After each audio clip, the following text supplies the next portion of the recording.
Blessed love from Oklahoma. Feeling inspired today. While the whole world talks about wars and rumors of wars, I just want to shed some love and some peace and some light to all the people out there that are either tired of seeing it or even worse, overwhelmed with it and right up in the middle of it. Because you know, war is more than one nation against another. We have war in these streets every day. We have war in our homes every day. We have war in our schools every day. And when we're not warring, we're talking about war. Sisters and brothers at war over sometimes just nothing but greed and selfishness. War over skin colors, war over the worship of God or a different name of God, a different political party, all illusions that were created for no reason other than to separate and to cause I and I to be you and me, to cause this wedge that drives people to hate one another whenever it's the very differences that causes us, I and I, to be able to work together as one and bring peace for our children, to bring a better future for our children.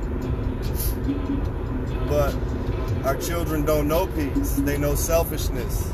They know lack of respect. They know that any elder trying to give them discipline is an elder that's just trying to control them. Parents aren't allowing their kids to be corrected by other adults. And all of these things are things that bring community to peace. The very things that we rebel against as a society are the things that disallow I and I to walk in peace in our homes, in our schools, in our streets, and in the global community.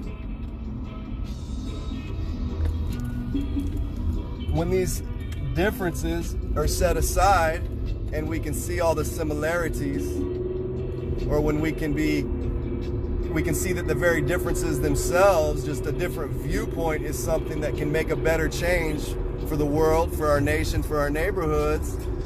It's only ego. Ego is what keeps people from having peace. My way has to be the right way, right? If my way is not the right way, then that means everything that I've learned and believed has been a waste of my time. So there you go, which is the very definition of cognitive dissonance. This is why people that have been fed a lie, right, that it is your duty as an American to support America no matter what. That's a lie. Righteousness exalts a nation. Humility individually is what brings community to a place that it's supposed to be. You can't raise a child by yourself. It takes a village to raise a child. We've known that forever, because it takes different perspectives. It takes people with different views coming together and finding the common balance, which is so easy when you walk in the humility and the meekness that the humble lions are supposed to walk in. Having the authority to do anything I and I want to do, however, only doing what is necessary for the betterment of my home, my community, and my nation.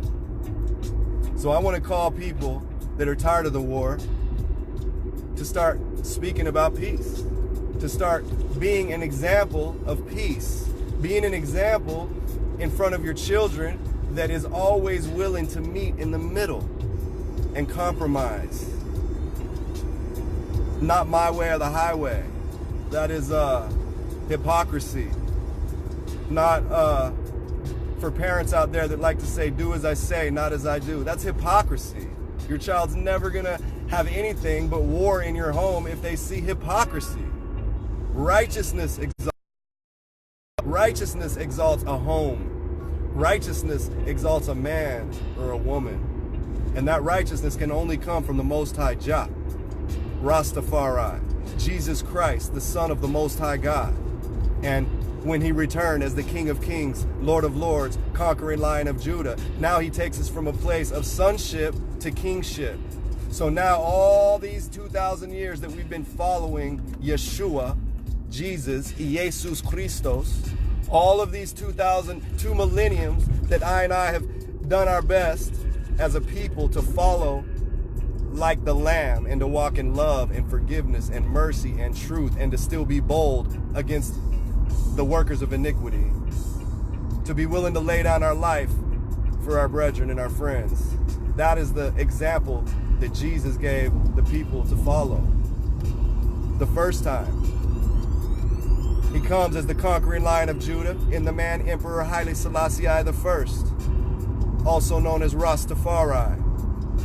And now it's time to show his people how to be kings, to rise up, to, no matter how small your nation, your home, or your community is, to rise up and take back the authority of Jah Kingdom on this earth.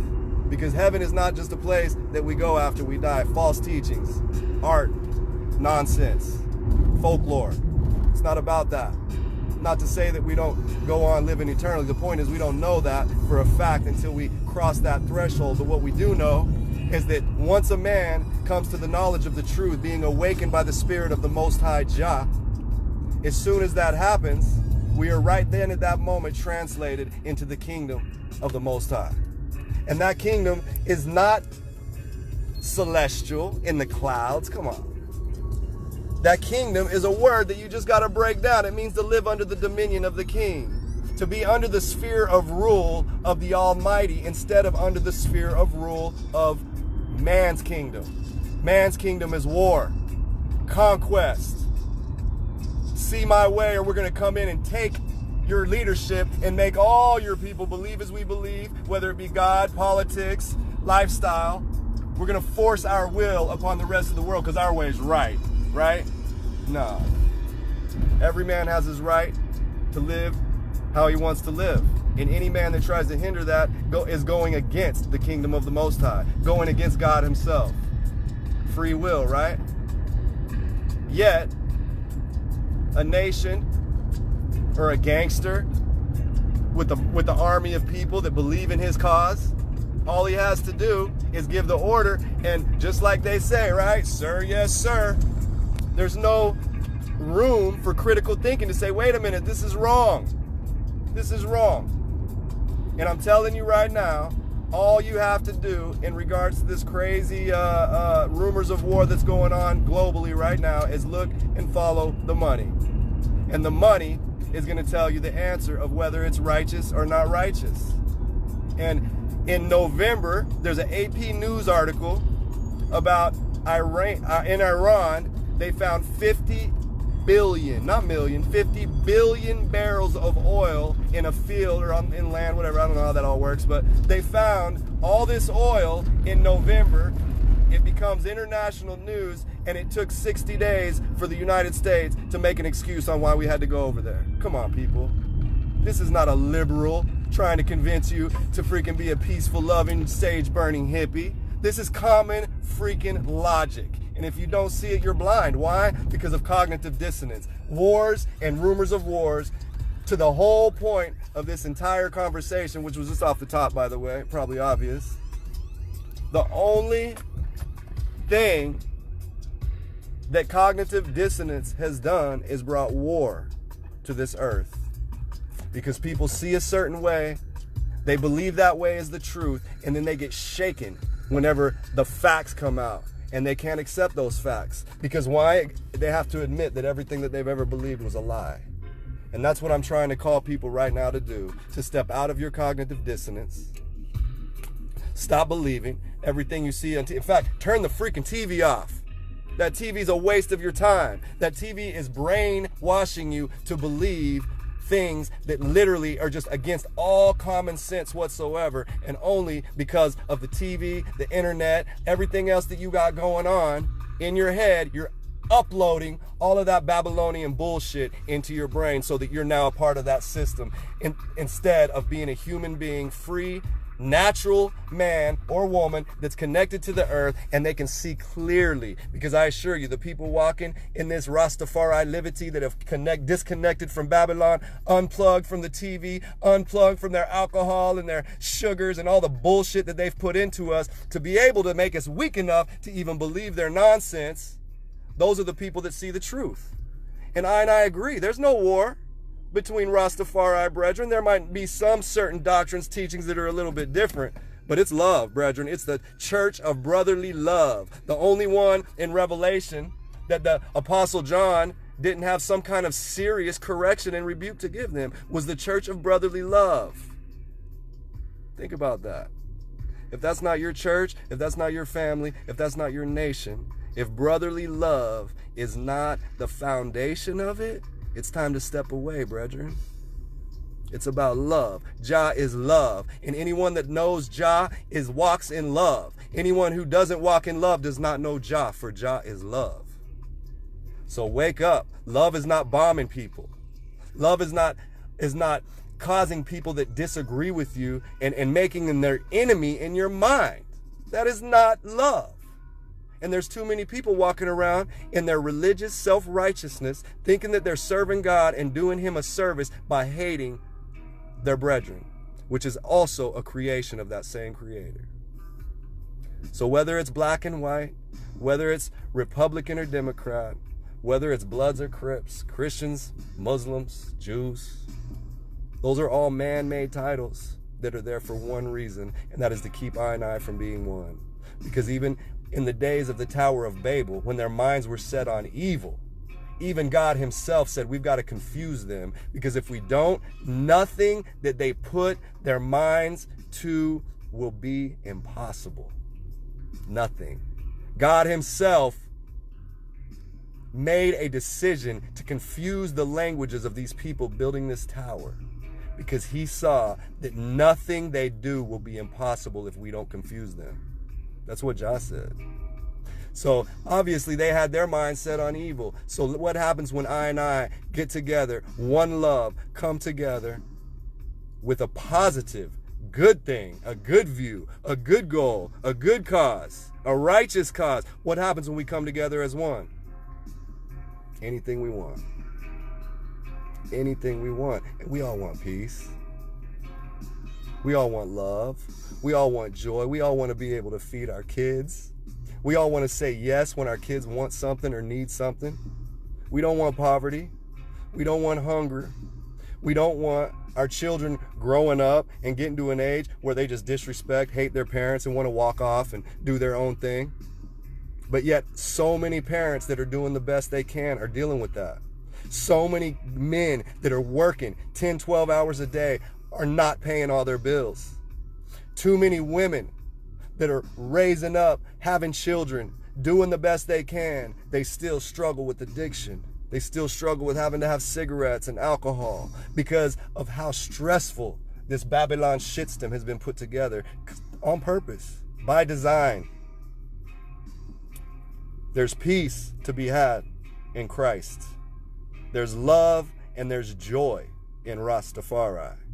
There's music, there's dancing, there's art, there's trade. It's not about jobs, people. It's about self-reliance. It's about being self-sustained and sustainable for generations. And they haven't taught us that. They've taught us the opposite. They've forced us to put our kids in miseducation camps, to brainwash them, not to learn how to put a seed in the ground and grow, not to put a seed and let the water and the sunlight hit it. They don't even teach them how to feed themselves, how to produce food from the earth. Yet we send our kids there every single day to learn how to ride the beast. This is a calling. I didn't know what this was about. Jah led I to get on here and just speak because all of the war that I'm seeing on TV and or not on TV, but on my news feed on here. And you know, it can either be a sad day and we can be dread and whining about all of our issues in the world, or we can realize that it's very simple and it's just uniting the people, letting all of the silly petty differences that keep us divided to fall to the wayside, love one another, treat each other the way we want to be treated in return, not allow a system to miseducate our children, to cause them to think that it's okay to war, that it's okay to be greedy, that it's okay to lie, right? There's too many false teachings. Yet we send our kids away every day and let them teach our kids. And we think that's our duty. We think that's the right thing. Why? Cognitive dissonance. People have been told what to believe. And if you don't admit it, you're lying to yourself. You've been told what to believe.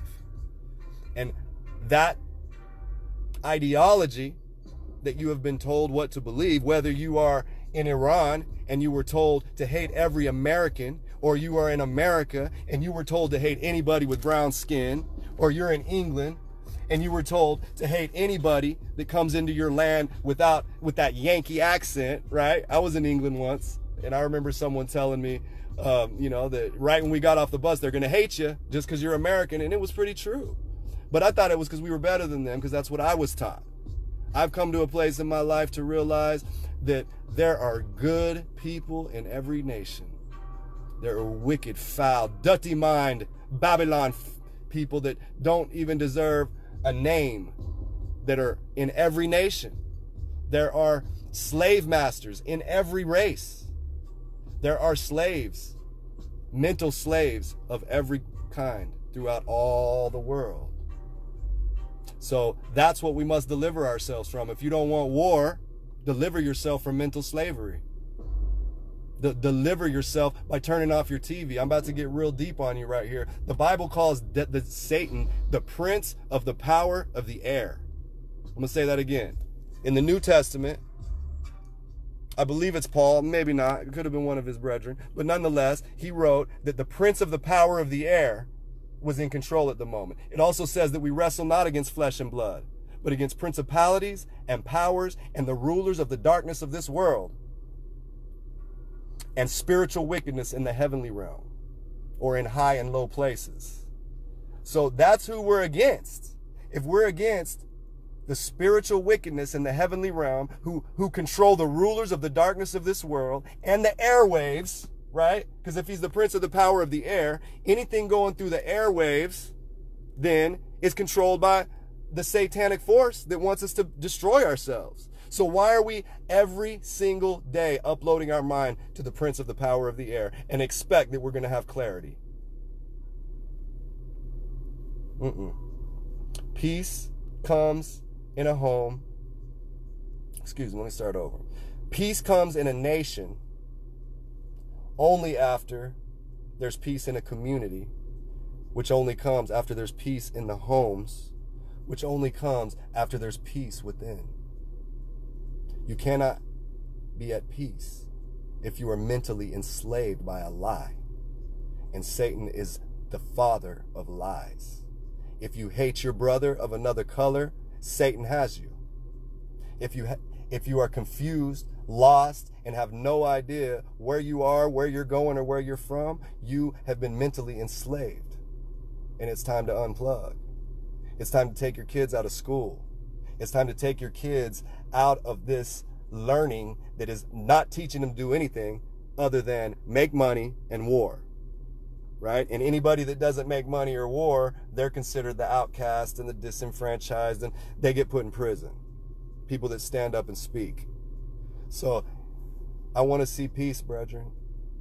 I believe the Father of creation has given us a way to live, and we've chosen to go a different way. We've chosen easy, convenient. We've chosen to go in a way that doesn't bring any resistance. When we know, if you've ever been in a gym, you're not going to get big, you're not going to get strong unless you go through the resistance. Same with the spiritual things, brethren. If you're not willing, the only way to get strong is to put yourself through that resistance. Physically, spiritually, mentally, in every way, so that you can be balanced. And once that happens, you're at peace. When you're at peace, your home is at peace. When your home is at peace, your community's at peace. When your community's at peace, we can have a whole world at peace. No nations, no walls, no borders. Differences of opinions, different gods, different religions, different political systems, but at peace. Why? Because everyone's at peace with themselves, and that can only be done by unplugging. The prince of the power of the air has no authority unless you give it to him. Give thanks and praise for this moment. I give thanks to the King of Kings and Lord of Lords and conquering Lion of Judah for the clarity that he gives all who seek him diligently. And I call each and every one of you, my brethren, to seek him diligently. Whatever name you know him by. Whatever culture you have been raised in. Find the Most High within yourself and follow him. Blessed love from Smokelahoma. Get at me if you want to conversate and reason about these things. Rastafari every time.